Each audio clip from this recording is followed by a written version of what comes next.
नमो नमः अष्टविनायक नमो नमः Ganpati Bappa Morya. Hello, welcome to Keen on Yoga. It's a solo one today from me, and it's on, can I amend the practice if I need to? That same old question. What is traditional Ashtanga? And am I being a non-traditional teacher and teaching something that's not Ashtanga? A question that's often leveled at me. Are you traditional? Are you strict? Are you rigid? All these are a bit confusing to me, really. If we're tracing so I'll start by saying if we're tracing our kind of practice, I hesitate to say lineage. I'm not really keen on this idea too much because it's a practice that's evolved, right? If we're tracing a real lineage, I would say it's a lineage back to Hatha Yoga. So it's a lineage back to understanding a method to stimulate the spine, the central nervous channel, to affect the brain, to affect the consciousness through stimulating the spine. That's Hatha Yoga. That's what we're doing. The style happens to be Ashtanga because we like it, basically, pure and simple. Because in a modern context, modernity, in fact, is defined by dynamism. And that was the genius of Krishnamacharya, to bring the practice of the static practice of Hatha Yoga up to date in a dynamic fashion to the general public. But what I was going to say is, I suppose when people talk about Ashtanga and the lineage of Ashtanga, they generally trace it back to Krishnamacharya, which I don't disagree with. I think that clearly Patabi Joyce learnt from Krishnamacharya, and Patabi Joyce passed that on to Sharat, and well, both of them taught me. So there's a clear and definitely a provable segue between all this teaching.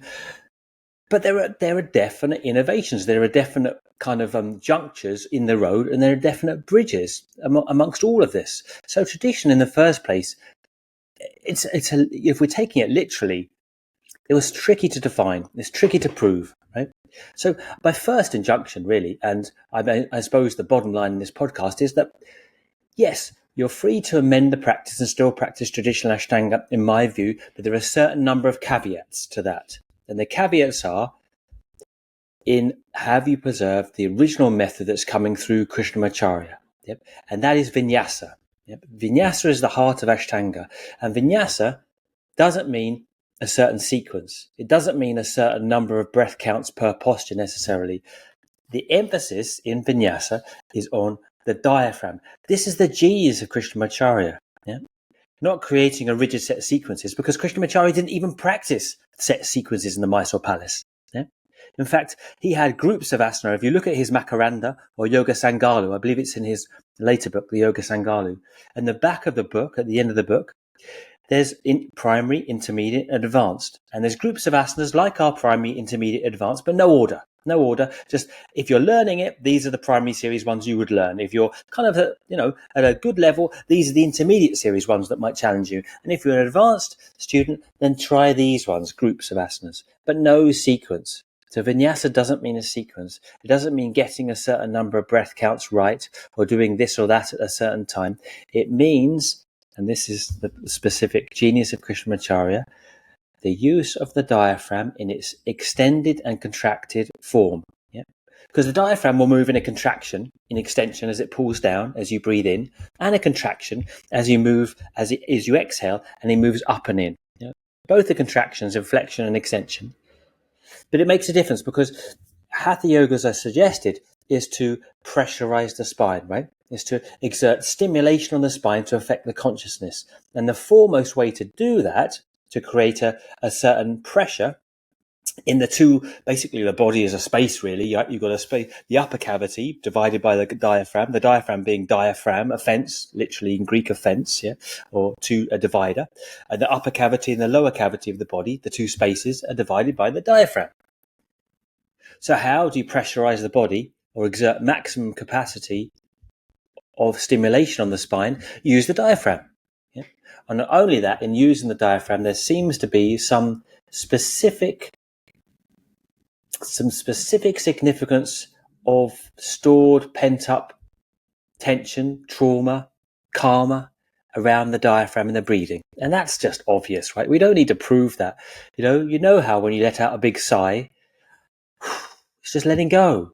And sometimes you can feel the breath is so restricted, you can recognize when you're stressed, when you're traumatized, you're not breathing. So there's something about the breath. Everyone knows that. So Krishnamacharya's particular genius was to use the diaphragm, right? And I think that was always known. I'm not sure it was always specifically explained in earlier texts. In fact, I think it wasn't really. I mean, breathing in the earlier text was you sat in a posture, you applied strong bandhas, and you did strong pranayamas to stimulate the energy of the spine. But coming up to date, Krishnamacharya recognized that the need for dynamism, that the general public wanted a moving form. He recognized probably that the aim of Kundalini, of overwhelming the nervous system, probably wasn't appropriate for the general public anymore, that they weren't aiming for some kind of slightly dangerous spiritual overload, that they were aiming slightly lower to be a better person, live a better life, feel more fulfilled, and to connect more deeply to themselves, overcome traumatic stuff stored in the body. There was a slightly modification of the aims. And so he applied the Hatha Yoga teachings through the vehicle of Vinyasa. So it's Vinyasa that needs to be preserved. If we're talking about a lineage, if we're talking about what makes Ashtanga Yoga and the genius of Krishnamacharya, it's Vinyasa. Yeah? But certainly, yes, there's a break in the tradition between Krishnamacharya and what went before Krishnamacharya. No one was really talking about a practice being asana-based, right? As your practice. I mean, asana was generally an auxiliary practice, an extra practice and all the practices pointed in towards meditation. And suddenly Krishnamacharya was suggesting, okay, no, it could be the other way around, that all the practices point inwards towards asana instead. That's the practice. Yeah.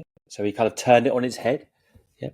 Or asana became rather than a spoke in the wheel, the hub of the wheel. Yeah. As he took it to the general public and kind of reimagined what a spiritual practice could be with asana in the center. Yeah. And this tool of vinyasa, which he grabbed vinyasa, which meant doing the ritual at the right time, doing the right things in the right places. And he grabbed that vinyasa, that Sanskrit word, and he used it for yoga, doing the right breathing in the right times. Use the inhale and the exhale in this constantly changing movements. And when you look at every posture, yep, you get extension and then you get flexion. The extension takes you into inhale breath as the diaphragm pulls down and in. And the contraction, the flexion, takes you into the exhale breath as the diaphragm contracts, it pulls in and up.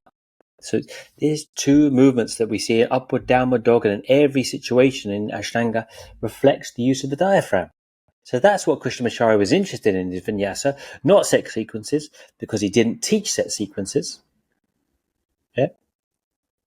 Not a certain linear progression in advancement, not alignment, not the way to do a certain posture. If you look at the way he did the postures, just Google Krishnamacharya Trikonasana, Krishnamacharya Pajvakonasana, any posture, and you probably see a version of his posture that looks very different to the posture that you're doing today. So it's not about that either. It's not about the sequences, not about the way to do the posture, not about devotion to the guru. Yeah. It's about vinyasa. And that's the lineage of Ashtanga. And of course, Pattabhi Jois changed things again, because he did create the set sequences. I mean, it's common knowledge now, and the set sequences, I think, I say it's common knowledge, I think it's common knowledge, that the set sequences are created by probably a hybridization of work between Krishnamacharya and Pattabhi Jois. The likelihood is, and I've spoken about it before, so I won't speak about it again, but I'll just say this, is that Krishnamacharya was asked to do demonstrations regularly for the Maharaj of Mysore. These demonstrations were to raise morale to the general public of India that here's yoga, it's an indigenous tradition, it creates strong Indian bodies capable of self-governing, self-determination against the British, and it's ours, and this is India and Indianness. Yep. So it was necessary for Krishnamacharya to do these demonstrations to spread that word, not to just hide in the palace teaching his group. Yeah. In fact, one of the reasons why he taught in the palace was probably to do the demonstrations, really. It was very political context around his teaching.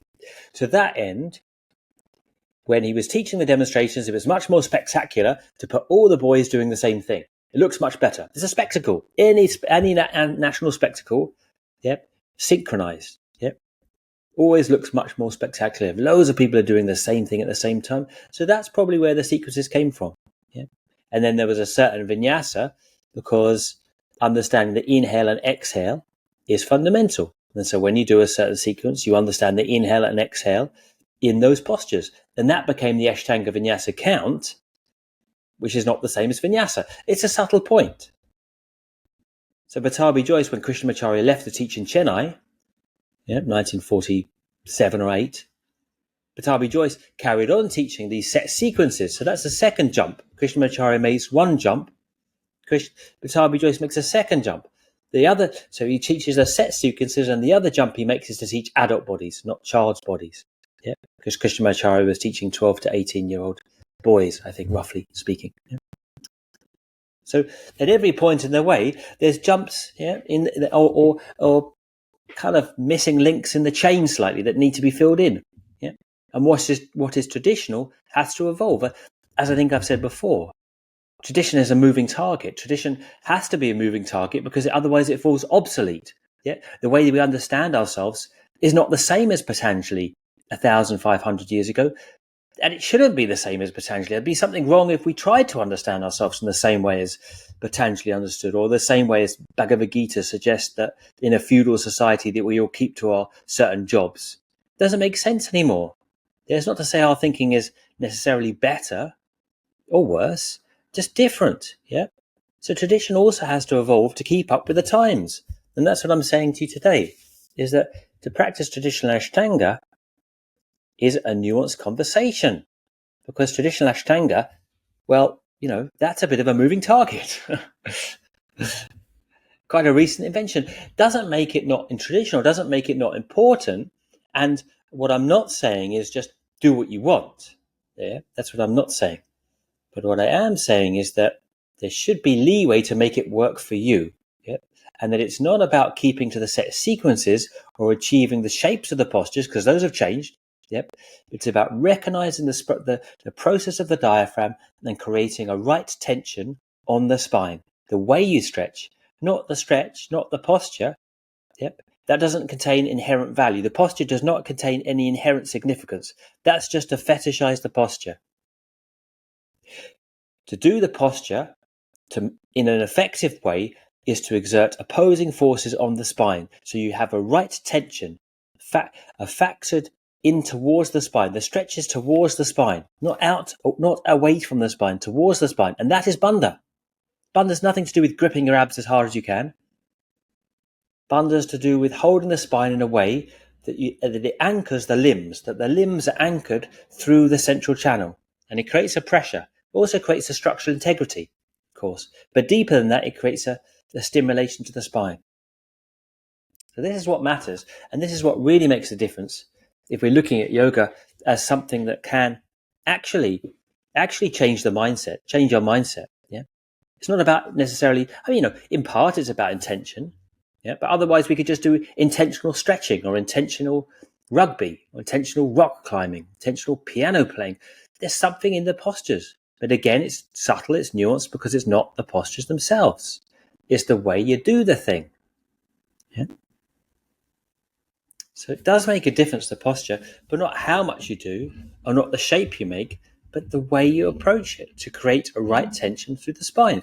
So this is the real genius of Ashtanga or yoga, because we're really just talking about yoga. It happens that we appreciate the repetition, if we appreciate the dynamism, if we appreciate belonging to a somewhat, I hesitate to say cohesive community, but a group of people that are doing the same thing, and we appreciate that in terms of motivation and a sense of, commitment or doing something collectivity, then Ashtanga's our thing. We like it, And to that end, when you're doing it in a group, probably keep on program. Probably do it like everyone else is doing it. For one, you don't want to stand out. For two, it really makes it a lot easier for the teacher to help you, because if we start having all kinds of deviation, then, really, it's very hard as a teacher to go around and see where you're at. And keeping consistent in what you're doing is fundamental as an approach in Ashtanga. That's again a genius of Pattabhi Jois, because again, Krishnamacharya wasn't about keeping the same practice. He varied all the boys' practices. They would seemingly do all different things. Yeah. But Pattabhi Jois was about repetition. He added that.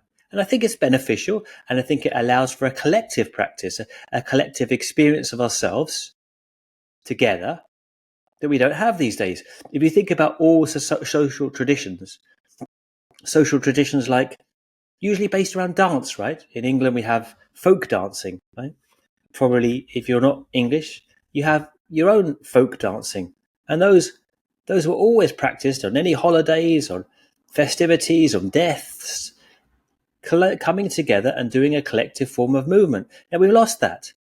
We lost that in the last 50, 70, 100 years, but we have collective yoga classes. It's a big deal. People joke around, make fun of yoga classes, to make fun of the cliche of the yoga student and the yoga teachers, but they're significant. They are important. They're our current form of getting together collectively and doing some form of collective movement together. Because there's a collective form of karma and the release of that karma, that collective social trauma, is cathartic. So staying on program when you're in a group, for the practicality of the teacher helping you and for the collective experience of ourselves, is important. Yeah, but that's not traditional Ashtanga. Yeah, and I do suggest that also you segue that, or you balance that in collective experience of yourself in a group with practice to practicing on your own. And when you practice on your own, you can do traditional Ashtanga, but it's not exactly set in stone anymore. So what I'm saying is that some days go practice with a class, and probably some days you should do it on your own. Yeah. And early on, until recently, there was no other place to learn Ashtanga other than Mysore or one or two places around the world. So for most of the year, all those teachers did practice on their own. And it seems a lot more sensible. And it's only recently that we have this idea, Mysore so-and-so, Ashtanga Yoga so-and-so. You can go, every little town, every little village almost has an Ashtanga so-and-so, a Mysore. It's not wrong, but it encourages the idea that we should we should come to Mysore class in a collective group experience every day.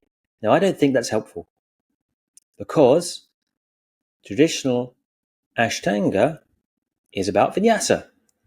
And to understand Vinyasa, ultimately, we have to make the practice our own. There's no good doing a whole Ashtanga practice to the book, traditionally, as it's meant to be in inverted commas. If you're totally worn out, and you've done too many postures, and you can't focus on your breath anymore, and your body hurts because you're doing positions in the received manner, in the idealized manner that you don't feel good in, and that you can't breathe in, what's the point in that? That's not traditional anything. Yeah.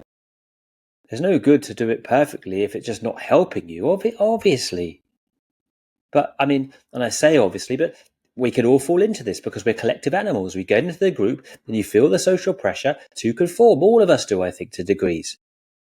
Yeah, and to be favoured by the teacher, you have to do something in a certain way. It's in many places, not in my classes, but in many places. So my message here is, well, in a group, we have to stick on program to a certain degree. That doesn't mean we can't amend the postures to suit ourselves. Yeah. And I think that we all should be adult enough to look around and say, well, that person is doing that. Doesn't mean we have to do that, but they're doing that. Right. Yeah. Yeah. Because I would like to see most people in my class doing their version of not only primary series, but intermediate series, because the two balance themselves out. If we're talking about Vinyasa, I said we're talking about the inhale and the exhale. Now, primary series works with the exhale breath as you're folding forward and the diaphragm pulls in. Intermediate series works with the inhale because you're doing back bends and twists and leg behind the head, where they work with the inhale breath. Yes, a lot of the postures are more complicated. So yes, you might have to amend many of those postures, but so be it. As long as you're following the very careful inhale and exhale structured with the breath, you're trying your best to practice the method of Ashtanga. I don't know, that even the idea of traditional or not traditional, it confuses me. Let's say effective method is what we should be interested in. Are we effectively practicing the yoga that Krishnamacharya helped translate to the West from the traditional Hatha Yoga texts that we're talking about, something to do with stimulating the spinal energy and how it can affect consciousness? Yeah, if we're doing that, that's what counts. Not being a traditional Ashtanga student, I hope. Yep. But again, we have this pressure to be in a collective experience conforming. So that's why I say do some of your practices at home, and in which case, amend more, vary more, do more variation. And I think because there's a place for repetition, very beneficial, but there's also a place for variation. You probably shouldn't do the practice the same every day, even if you can. Even if you can. Yeah. Many of those postures, it's probably too much to do every day.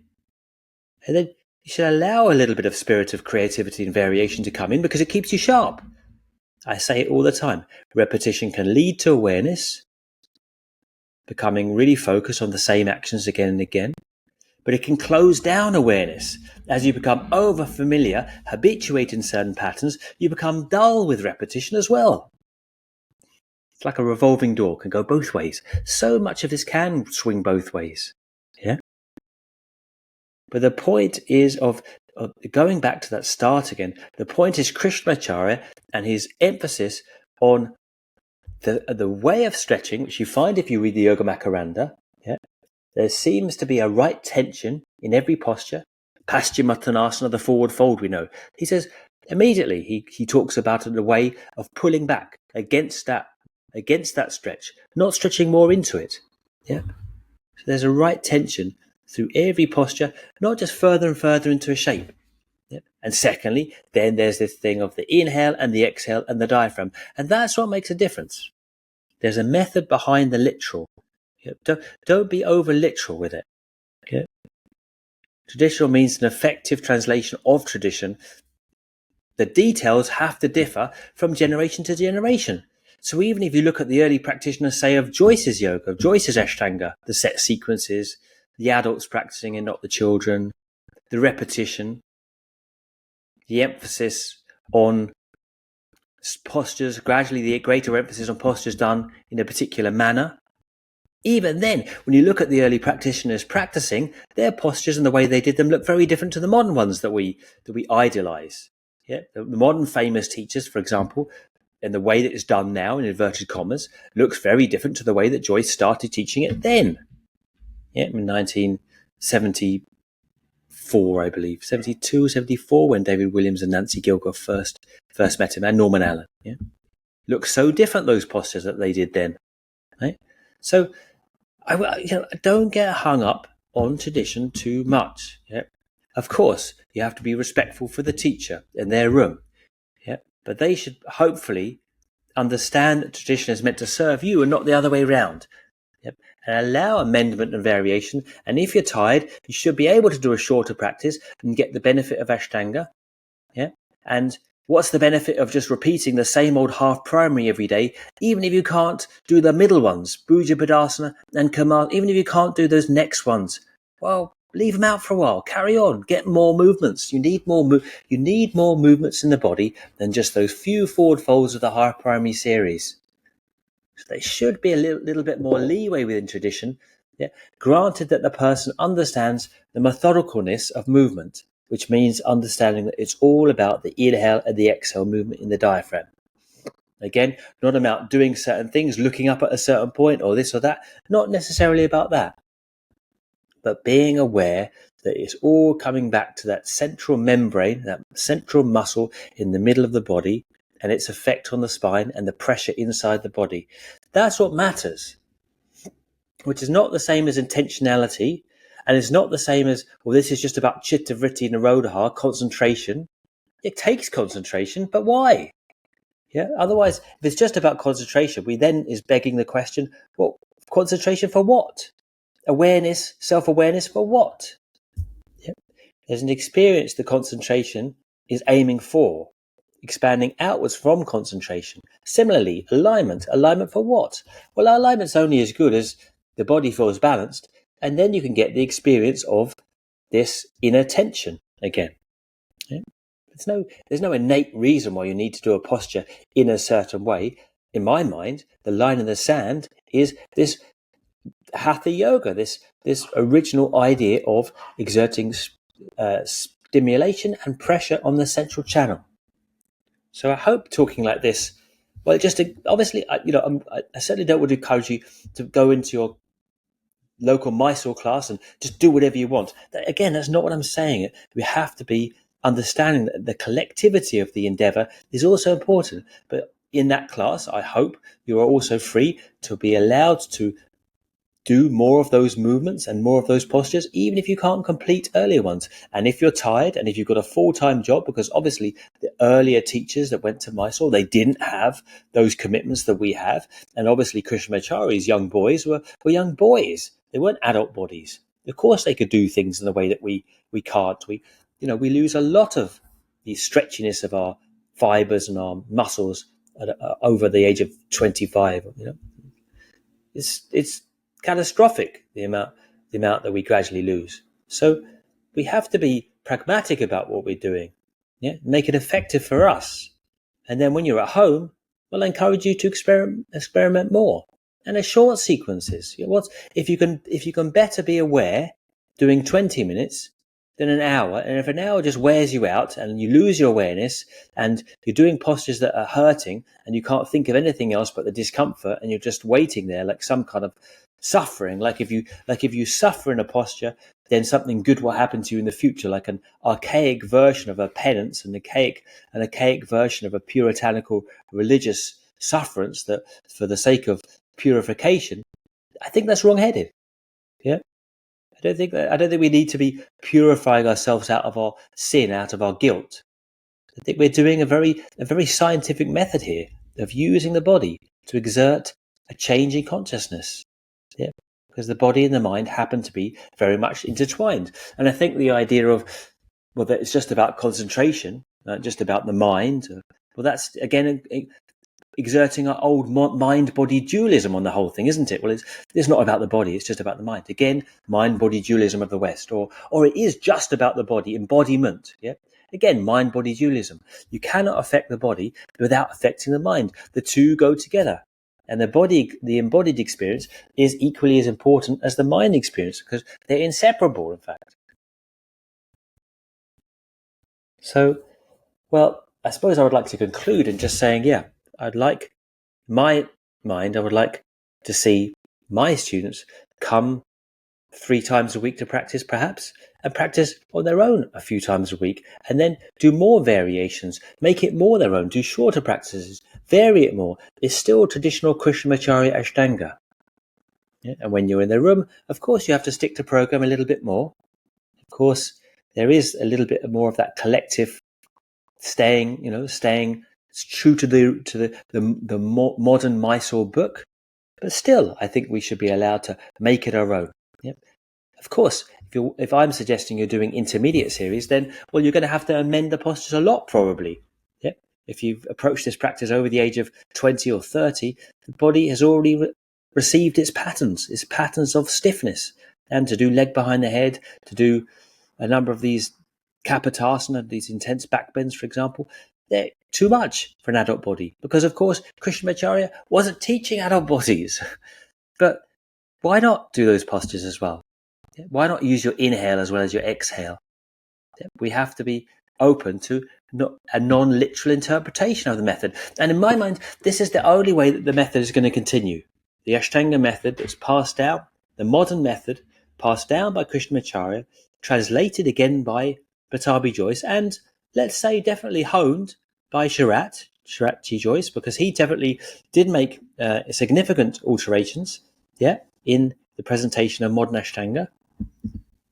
We have to expand outwards from the literalness of it. Yeah, we have to allow that there's something behind to just following the sequences that is the thing, that is the real thing that we're aiming for. And so we have to try and find our line in the sand, and hopefully we trace it back to Hatha Yoga and not mistakenly meander over to the classical yoga of meditation. Because finally, let me say, if we're doing this practice, jumping around on a mat for hours, nothing wrong with that because the body is important. But it does seem like a long way round to just sitting and concentrating our mind. Yeah, it wouldn't be easy just to sit on the mat then. So then we're doing Hatha Yoga, which is a separate line in the yoga tradition with its particular emphasis on affecting the mind by use of the body, as opposed to just affecting the mind with use of the mind. It was always meant to be an easier way. They said if you can't do anything else, if you can't meditate, if you're no good, then, if at last resort, then use Hatha Yoga. And I think that given the society and the way that we're living these days, we are at the last resort. We are using the blunt tool. Yeah, but now we're using the blunt tool and pretending that we're just meditating. No, use the blunt tool of Hatha Yoga, but use it right. And don't get too bound up in all the little politics and nuances of collective conforming.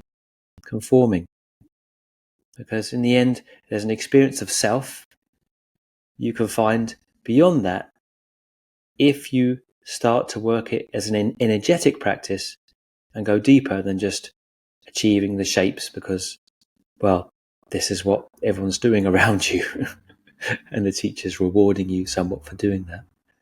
Anyway, I hope you've enjoyed this podcast and it hasn't been too close to the bone in any account. I know that I can speak out, and I mean that. I mean all what I say. But of course, I also suggest that your experience of yoga, in any way you do it, is valid. Just keep doing it. Just keep doing it. Anyway, back next week with another podcast guest, and we've got some really great guests lined up for you. So stay tuned. And if I don't see you in Europe this year, then, well, maybe come online with me sometime to do a Mysore class online every day, UK time, 6 a.m. UK time to 8:30 UK time. And you can join any time between that window. And I'd love to see you there. Because when you're on your own in your own home doing Mysore online, then you really can vary it more because there's not the pressure to be in the room with people and stick to programs so much. And yeah, I say as much as practice and repetition is important, variation and understanding the technique of the diaphragmatic control, of the vinyasa in variation, I think is equally relevant, in fact. Anyway, bye for now. I hope you have a great week, and I'll see you again, I hope, next week. Cheers.